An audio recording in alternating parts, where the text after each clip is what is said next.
My team is business intelligence, so it can be anywhere from some batch reporting, some traditional kind of paginated reporting, or all the way up to dashboarding and advanced analytics, including machine learning.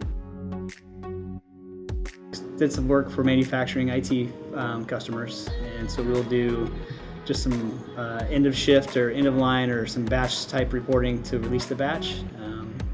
Some other customers were looking at a global deviation type implementation where we're looking across the globe, not just local at a site, to do some high level KPIs to kind of help manage the business. There's a lot of different ways to visualize the data. Going back to whether it's in Excel, we can build some nice data models that you can connect with Excel. Some people still like that. We can do just some traditional SSRS reporting services, like paginated batch reports. Recently, it's been a lot of movement to dashboarding tools where it's more self-service, so you can see some drill downs and cross-filtering across your dashboard, and you can create these different levels for maybe executive, manager, and then all the way down to maybe supervisor or employee level.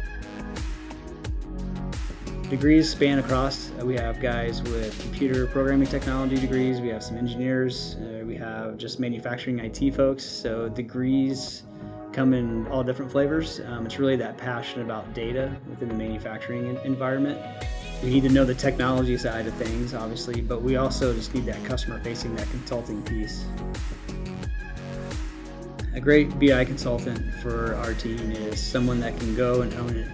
They can walk into the customer, they can be friendly with the customer, they can ask the questions they need to ask to get the requirements that they need.